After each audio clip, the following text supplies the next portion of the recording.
Is Varsha Bhati and welcome to my channel brilliant minds. तो आज की इस वीडियो में हम क्लास 10th का एक्सरसाइज 1.4 का क्वेश्चन नंबर 2 और 3 सॉल्व करेंगे। क्वेश्चन नंबर 2 है write down the decimal expansion of those rational number in question 1 above which have terminating decimal expansion.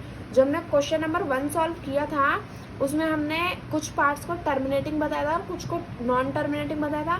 तो इस क्वेश्चन में हमें बोला है कि क्वेश्चन नंबर 1 में से ही जो पार्ट्स टर्मिनेटिंग हैं उनका हमें डेसिमल एक्सपेंशन करना है। डेसिमल एक्सपेंशन मतलब डिवाइड करना है। तो अब इसे करते हैं। तो डेसिमल एक्सपेंशन 5 पार्ट थे तो वो मैंने यहाँ पे लिख लिया है। तो जब हम 13/3125 का डेसिमल एक्सपेंशन करते हैं तो आंसर आता है 0.00416। मतलब जब हम इसे डिवाइड करते हैं तो हमारा आंसर क्या आता है 0.00416। अब इसी तरह जब हम 7 को डिवाइड करते हैं 8 से तो हमारा आंसर आता है 0.875। जब हम 8 को 7 से डिवाइड करेंगे तो हमारा आंसर क्या आएगा 0.875। उसी तरह जब हम 15 को डिवाइड करते हैं 1600 से तो हमारा आंसर आता है 0.009375। ये आंसर मिल गए। अब यहाँ पे कुछ बच्चे कंफ्यूज होते हैं। यहाँ पे पावर दे रखी है 2 की पावर 3 एंड 5 की पावर 2। तो यहाँ पे क्या करना है, यहाँ पे कुछ भी नहीं करना है, काफ़ी इजी है। यहाँ पे 23 लिखेंगे। 2 की पावर 3 का मतलब क्या होता है 2 का क्यूब। यहाँ पे हम 2 का 2 यहाँ पे लिख लेते हैं। जैसे फॉर एग्जाम्पल हमने यहाँ पे किया 2 × 2 × 2 is equal to 8 and 5 × 5 is equal to 25। अब यहाँ 8 यानी कि 8 × 25 यहाँ में ये दे रखा है 8 × 25। इसका मतलब क्या हुआ 23 को डिवाइड किससे करना है 200 से। तो जब हम 23 को डिवाइड करते हैं 200 से तो हमारा आंसर क्या आता है, हमारा आंसर आता है 0.115। ये हमारा आंसर है 0.115। उसी तरह जब हम 35 को डिवाइड करते हैं 50 से तो हमारा आंसर आता है 0.7। तो आपको आई होप आपको ये सारे पार्ट समझ में आ गए होंगे और आपको समझ आ गया होगा डेसिमल एक्सपेंशन कैसे करना है। तो अब हम क्वेश्चन नंबर 3 स्टार्ट करते हैं। क्वेश्चन नंबर 3 में हमें दिया है the following real numbers have decimal expansion as given below. ये 3 पार्ट हैं इसके। तो इसमें हमें बोला गया है the following real numbers have decimal expansion as given below in each case decide whether they are rational और इर्रेशनल। यहाँ पे हमें 2 टर्म्स दिए हैं रैशनल एंड नॉट, मतलब इर्रेशनल। रैशनल है या नहीं है। तो रैशनल और not if they are rational and of the form p/q what can you say about the prime factor of q। तो इस क्वेश्चन में बोला है ये 3 पार्ट हैं इसके। हम तीनों इसी में सॉल्व करेंगे। क्वेश्चन में बोला है कि जो डेसिमल एक्सपेंशन हमें दी गई है इनमें से कौन सी रैशनल है और कौन सी इर्रेशनल है तो हमें बताना है। तो मैं यहीं पे नेक्स्ट पेज पे आपको सॉल्व करके दिखाती हूँ इसे।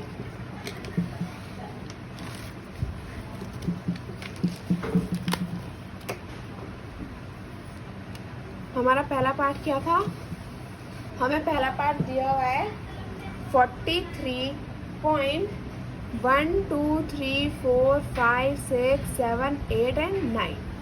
इसके बाद आगे क्या हो गया, खत्म हो गया। तो इसे सॉल्व कर लेते हैं। यहाँ पे क्या दिया है 43 पॉइंट, लिख लेती हूँ मैं इसे अच्छे से 43.1234567 8 9 ये दे रखा है।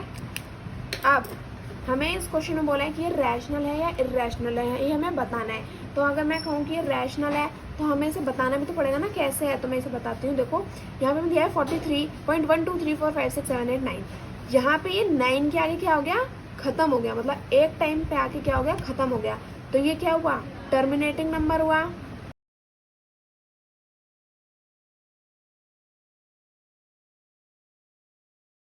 क्योंकि ये एक टाइम पे आके खत्म हो गया ना 9 के बाद, तो आगे कंटिन्यू नहीं हो रहा। तो ये टर्मिनेटिंग डेसिमल एक्सपेंशन। और क्वेश्चन नंबर 1 में ही हमने पता किया था कि जो टर्मिनेटिंग डेसिमल एक्सपेंशन होते हैं वो क्या होते हैं, वो रैशनल नंबर होते हैं।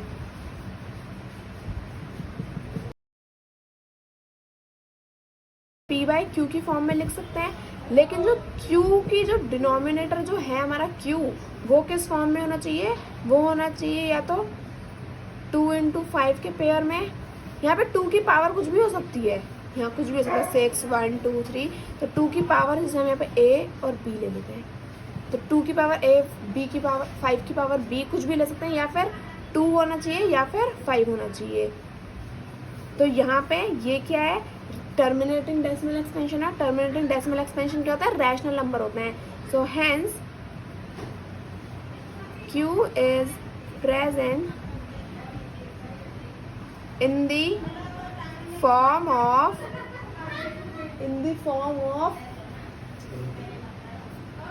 2 into 5 का पेयर। इन q क्या होना चाहिए, 2 की पावर a, b की पावर 5 की पावर b की फॉर्म में, या फिर 2 और 5 की फॉर्म में होना चाहिए। तो यहाँ पे हमें ये पता चल गया। हम सेकंड पार्ट देख लेते हैं। इसका सेकंड पार्ट हमें दे रखा है क्या, सेकंड पार्ट है 0.120 1200 12000 एंड 12000 और कंटिन्यू होता जा रहा है। तो इसमें अब आपको एक चीज़ दिखी होगी, 0.12 के बाद 1 0 है, फिर 12 के बाद 2 0 हैं, फिर 12 के बाद 3 0 हैं, फिर 12 के बाद 4 0 हैं, और ये आगे कंटिन्यू भी हो रहा है। तो इसका मतलब ये क्या हो रहा है कि ये ख़त्म नहीं हो रहा, कंटिन्यू बढ़ता जा रहा है। इसका मतलब ये क्या हुआ, नॉन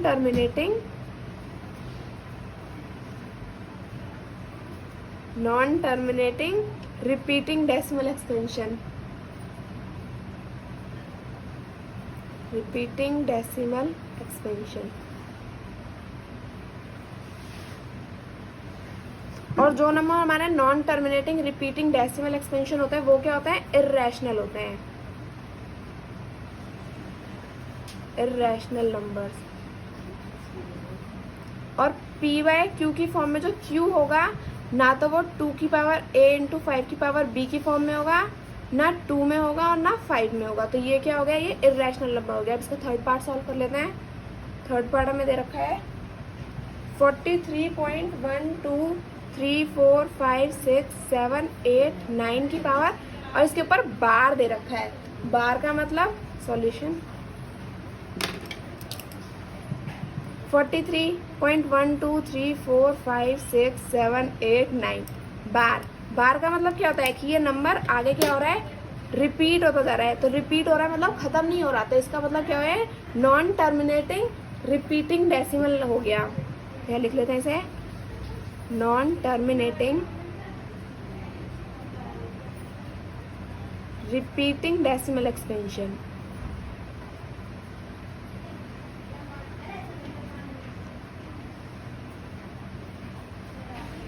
अब यहाँ है में non terminating repeating decimal expansion, मतलब ये इर्रेशनल नंबर है,